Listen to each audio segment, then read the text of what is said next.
Mahdiisme dan protes sosial dalam prisma pemikiran Gus Dur.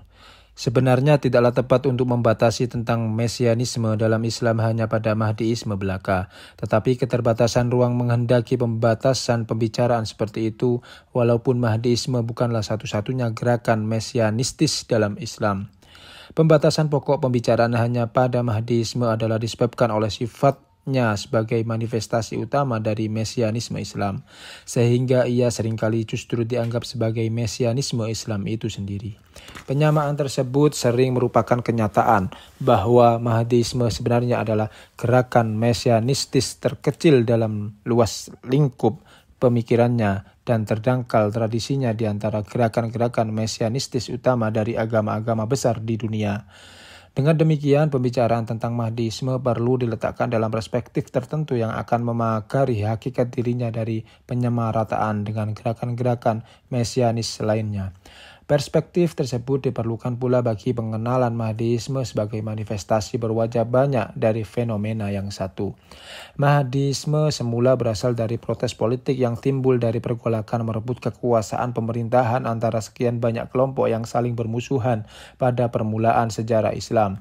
Ia bermula dari kegagalan menyedihkan dari serangkaian pemberontakan bersenjata yang dilancarkan oleh sekte Syiah yang berjalan 2 abad lamanya, menentang pemerintahan dinasti Umayyah dan dinasti Abbasiyah. Kegagalan yang berturut-turut itu yang umumnya harus dibayar sangat mahal dengan darah dan air mata.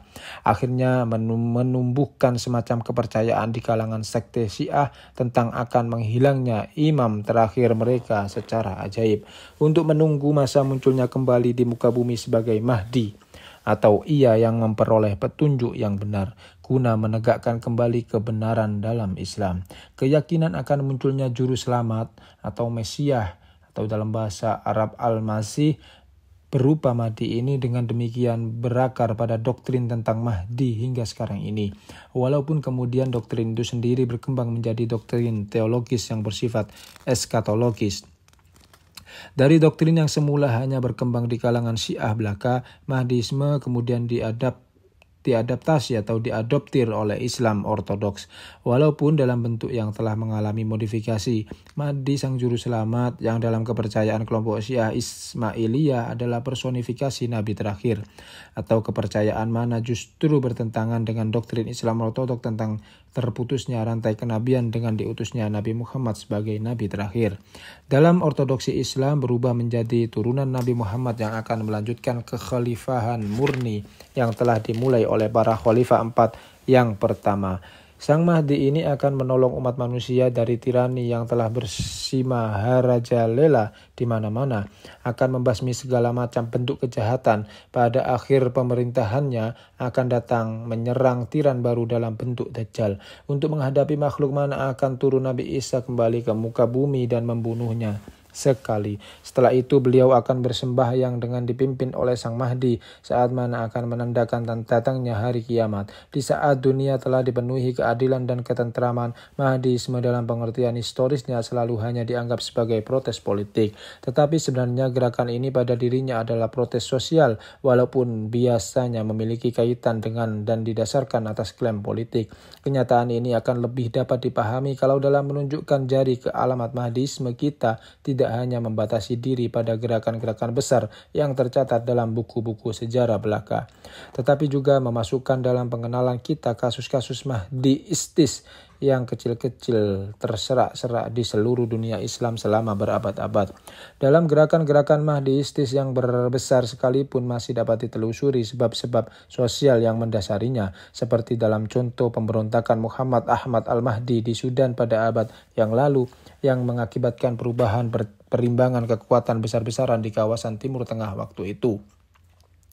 Tampak jelas sebab-sebab sosial yang melandasi pemberontakan tersebut. Dari ajaran gerakan Mahdiistis Sudan ini tentang persamaan derajat antara para pengikutnya, yang justru bertentangan dengan kakunya hubungan dalam strata sosial di Sudan waktu itu antara budak dan orang merdeka yang tidak menjadi budak. Jelas bahwa gerakan tersebut bermula dari sebab-sebab sosial. Demikian pula Mahdiisme yang dibawakan oleh Ibnu Tumart yang meninggal 1130 Masehi, pendiri Imperium Muwahhidun Al-Mohad yang menguasai hampir seluruh Afrika Utara dan Spanyol Selatan dari tahun 1130 sampai 1269. Dimulai dari sebab sosial yang antara lain berupa mengendurnya penguasaan hukum agama atas kehidupan pada masa akhirnya pemerintahan dinasti Murobitun di kawasan tersebut. Studi yang dilakukan oleh Sartono Kartodiryo tentang gerakan protes di Jawa pada abad yang lalu dan permulaan abad ini, di mana dipelajari pula beberapa gerakan yang bercorak Mahdiistis, jelas menunjukkan betapa dalamnya Mahdiisme bersumber pada keresahan sosial yang disebabkan oleh pertemuan beberapa sebab yang saling bertali satu sama lain. Dalam melancarkan protes sosial, Mahdiisme bukan hanya mengambil bentuk tunggal bagi gerakan-gerakannya, melainkan muncul dalam bermacam-macam bentuk. Di samping unsur utamanya sebagai gerakan mesianis, yang terkemuka di antara semua bentuk-bentuk itu adalah revivalism, millenarianism, sektarianism, perang sabil, dan nativism. Semua bentuk itu tidak berdiri sendiri-sendiri, tetapi merupakan unsur-unsur yang saling mendukung, yang sudah tentu berbeda-beda pula kadar susunan masing-masing dari satu gerakan ke gerakan lain, sehingga memiliki penamaan berlain-lain pula. Karena adanya perpaduan berbagai unsur, gerakan Mahdiistis umumnya memiliki ciri-ciri yang hampir bersamaan, bentuk organisatoris yang tidak terlalu formal, ajaran yang tidak terlalu sulit dicernakan oleh rakyat kebanyakan, kepercayaan yang teguh pada kemenangan yang dijanjikan oleh pemimpin gerakan, pertempuran senjata yang sebentar saja berlangsung, dan berakhirnya gerakan itu sendiri dengan kematian atau penangkapan atas diri Sang Mahdi yang menjadi pemimpin. Ada juga elemen-elemen lain yang bersamaan seperti penggunaan ritus keagamaan tertentu, penggunaan alat-alat sakti atau gaib seperti mantra dan jimat, serta minyak-minyakan tertentu untuk menghadapi pertempuran, dan berbagai elemen tambahan lainnya. Tetapi elemen-elemen itu memiliki asal-usul, fungsi dan cara penerapan berbeda-beda untuk disamaratakan begitu saja. Walaupun demikian, bukan tidak penting arti elemen-elemen tersebut, karena sebenarnya semuanya itu yang biasanya dianggap elemen tambahan justru merupakan medium bagi sosialisasi ide protes itu sendiri di kalangan pengikut gerakan secara cepat. Dengan cara inilah biasanya kekuatan para pengikut dimobilisir. Mobilisasi mana adalah justru mentransformir gerakan itu sendiri dari gerakan protes yang tidak menuju kekerasan menjadi perjuangan fisik bersenjata. Tindakan kekerasan yang secara kategoris diberi legitimasi oleh janji kemenangan yang dikumandangkan pemimpin gerakan dengan elemen-elemen tambahan di atas dengan mudah dicernakan keharusannya oleh para pengikut. Penerimaan prinsip penggunaan kekerasan ini kemudian menjadi umpan balik bagi pemimpin gerakan untuk segera memerintahkan dimulainya tindak kekerasan itu sendiri. Timbul keberanian untuk melakukan pilihan sama berat antara kemenangan fisik dengan segala kenikmatan inderawi yang dibawakannya dan kematian sebagai syahid yang akan langsung diterima di surga. Ajaran agama dalam transformasi protes sosial yang semula relatif bersifat damai lalu menjadi tindakan kekerasan ini memiliki tempat dan penerimaan yang berbeda-beda.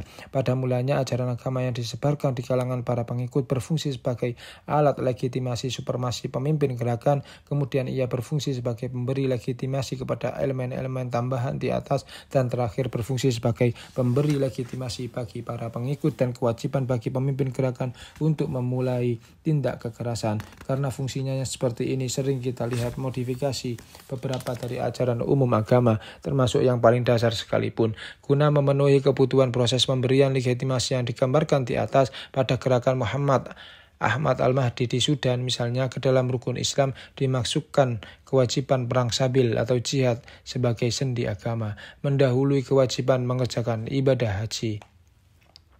Penyelesaian bagi pemberontakan bersenjata yang dilakukan oleh gerakan Mahdiistis tidak memiliki pola yang sama. Di masa permulaan sejarah Mahdiisme, pembasmian para pengikutnya dilakukan secara sangat kejam. Seluruh keluarga seorang pengikutnya dibunuh atau minimal dibuang. Demikian pula sebaliknya, kemenangan suatu gerakan Mahdiistis atau lawan mereka akan membawa akibat serupa. Perlakuan seperti ini telah hanya berlangsung bagi pemecahan konflik militer yang diakibatkan oleh gerakan Mahdiistis belaka, tetapi memang dilaksanakan oleh konflik dengan gerakan-gerakan mesianis lainnya. Lambat laun penyelesaian dengan cara pembasmian itu berubah menjadi tindakan hukuman yang bertindak lebih selektif. Mungkin pemimpin gerakan atau pembantu-pembantu utamanya masih dijatuhi hukuman mati, tetapi para pengikutnya kemudian diberi pengampunan baik bersyarat maupun tidak. Dengan demikian terjadi proses adaptasi dan seleksi bagi bekas para pengikut suatu gerakan Mahdiistis jika mereka selamat dari atau selesai mengalami hukuman dan kembali ke masyarakat luas. Proses kembalinya mereka ke pangkuan masyarakat ini sangat menarik untuk diikuti, terlebih-lebih karena ia dapat menjadi pedoman bagi perlakuan yang tepat kepada para bekas pengikut gerakan-gerakan keislaman lain yang menggunakan kekerasan pula.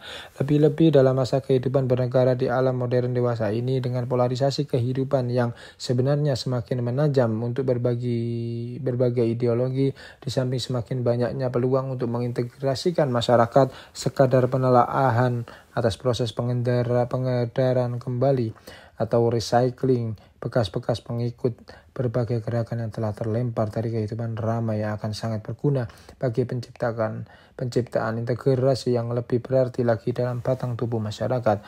Ternyata para bekas pengikut Mahdiisme bila konflik bersenjata telah selesai telah memperlihatkan kemampuan adaptasi yang baik. Para bekas pengikut Ibnu Tumor beberapa abad yang lalu ternyata berhasil mengubah strategi perjuangan yang digariskannya dan memimpin sebuah proses pembaruan kehidupan beragama itu sendiri yang akhirnya menghasilkan berdirinya dengan tegak sebuah imperium muwahhidah al-Mohaj yang menguasai kawasan hampir separuh kawasan Imperium Romawi kuno selama hampir 1,5 abad lamanya. Demikian pula bekas pengikut Al-Mahdi Muhammad Ahmad di Sudan telah berhasil membuat adaptasi atas metode perjuangan semula kepada situasi kehidupan bernegara yang mengalami perkembangan terus-menerus secara bertahap hingga akhirnya menjadi kekuatan politik yang menguasai negara sehingga rezim militer mengakhiri kekuasaan mereka. Muncullah dalam masa pemerintahan parlementer di sana para menteri dan pejabat teras negara yang menggunakan nisbat al-Mahdi sebagai bekas menteri luar negeri Sadiq al-Mahdi. Tidak lupa pula para bekas pengikut beberapa gerakan Mahdiistis di Afrika Barat yang berhasil menguasai percaturan politik di negeri-negeri masing dengan cara damai. Mengapakah mereka dapat melakukan adaptasi sedemikian itu begitu cepat dan mendasar? Hingga kemanakah perubahan-perubahan itu sendiri mengubah pendirian keagamaan mereka? Keduanya adalah pertanyaan yang menarik untuk ditelaah bersama dan ditelusuri jawabannya. Jawaban atas pertanyaan pertama dapat ditemukan pada beberapa hal tersebut. Pertama, hakikat diri mereka sebagai partikel zarrah yang terlepas dari untaian kaitannya yang semula, tetapi masih memiliki dinamika kehidupan dari gerakan semula, minimal dalam cara kehidupan mereka yang serba bertujuan atau purposive way of life. Dalam proses adaptasi kepada keadaan real yang harus dihadapi, mereka telah memiliki tujuan hidup yang telah terasa dalam hati mereka. Dalam pengenduran semua ikatan kemasyarakatan tradisional dalam kehidupan modern, di mana kebanyakan warga negara merasa terhisap untuk hidup dalam sebuah ruang hampa, sistem nilai penetapan yang sanggup mengarahkan kehidupan mereka secara lebih baik. Bekas-bekas pengikut gerakan Mahdiistis justru akan merupakan kelompok yang paling kuat orientasinya kepada suatu tujuan sebagai partikel yang terlepas dalam induknya, tetapi masih tersender di cakrawala. Mereka pun masih berputar di sekitar tujuan yang dimilikinya sendiri. Kedua, para pengikut Mahdiisme biasanya tidak lagi terikat pada pola pikir konvensional yang ada di kalangan masyarakat luas. Dengan demikian, untuk menceburkan diri ke dalam gerakan itu sendiri, mereka telah menjadi diri mereka sendiri, tetapi tidak kontroversial lagi dengan terurainya mereka dari cara-cara berpikir yang umum. Mereka lalu memperoleh keluasan daripada yang biasanya diterima oleh masyarakat dan dengan demikian memiliki cara berpikir kreatif. Ketiga, keterlibatan mereka kepada suatu gerakan mesinitis seperti Mahdiisme sebenarnya adalah pencerminan cara hidup mereka sebagai manusia yang berorientasi kepada perbuatan atau action oriented. Watak ini masih mereka pegangi setelah kembali kepada masyarakat. Setelah dengan demikian kreativitas berpikul mereka dapat diterjemahkan dalam pengalaman nyata. Dengan demikian tidak heranlah jika oleh kehidupan ini berhasil memberikan partisipasi aktif dalam kehidupan bermasyarakat. Pada gilirannya proses berpartisipasi itu sendiri mematangkan mereka dalam menghadapi perkembangan keadaan. Kematangan ini membuat mereka mampu mengembangkan kelengkapan adaptasi. Sikap hidup secara selektif di mana dilakukan pilihan terus-menerus akan berbagi alternatif. Kemampuan melakukan pilihan seperti ini akhirnya membawa pada penyesuaian diri akan kebutuhan masyarakat dengan masih mampu berpegang pada nilai-nilai dasar yang dimiliki sejak pemula. Proses ini menjadi pertanyaan kedua di atas perubahan-perubahan yang diwakilkan oleh kebutuhan mereka. Kebutuhan melakukan adaptasi memang membawa perubahan drastis dalam pandangan hidup mereka, tetapi perubahan itu sendiri berlandas berlangsung secara selektif bahwa nilai dasar tetap melandasi pandangan hidup yang mereka yang bersifat umum, ketegaran sikap, ketulusan dalam bekerja, rasa ketererahan kepada tujuan utama, kesediaan berkorban untuk mencapai cita-cita dan sebagainya, kemampuan mengubah diri dengan tepat, berpegangan pada nilai-nilai dasar Indonesia yang melebihkan mereka dari kebanyakan anggota masyarakat yang lainnya. Mungkin inilah dimaksud dengan istilah pengalaman atau kerendahan hati dan ketundukan kepada atau dari seorang anak hilang jika telah kembali ke tempat asal, seperti diungkapkan dengan indah oleh sastrawan besar Andrew Gide. Jelaslah dari apa yang diuraikan di atas bahwa Mahdiisme sebagai salah satu bentuk protes sosial yang menggunakan kekerasan dapat menghasilkan manusia-manusia yang dalam-dalamnya memiliki sifat sebagai pelopor pembangunan jika berasal di masyarakat dengan cara-cara yang baik, hidup yang bertujuan, keberanian mencoba cara-cara baru dalam mengatasi sesuatu persoalan, kesetiaan berkorban untuk mencapai cita-cita, dan pandangan hidup kreatif yang tidak terlalu tertarik pada konvensi yang berkembang luas di masyarakat. Semuanya itu adalah sikap jiwa yang justru dibutuhkan dalam pembangunan. Jelas pula bahwa apa yang disebutkan di atas tidak dapat dibatasi hanya pada bekas-bekas pengikut Mahdiisme belaka. Yang dewasa ini boleh dikatakan potensial sudah tidak berarti lagi sebagai sebuah gerakan. Tetapi pengamatan seperti yang dilakukan atas Mahdiisme dengan modifikasi-modifikasi tertentu dapat diterangkan pula terhadap bekas-bekas gerakan lain dalam Islam yang tadinya menggunakan kekuasaan untuk mencapai visi mereka tentang bagaimana seharusnya negara dan masyarakat harus diatur. Beberapa kalangan Islam di masa yang lalu telah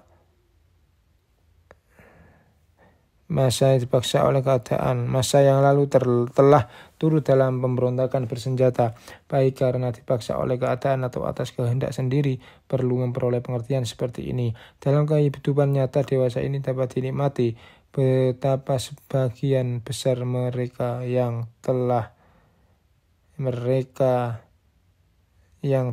kembali dari hutan sekarang ini berperan secara aktif dalam konstruktif dalam kehidupan, menjadi pelopor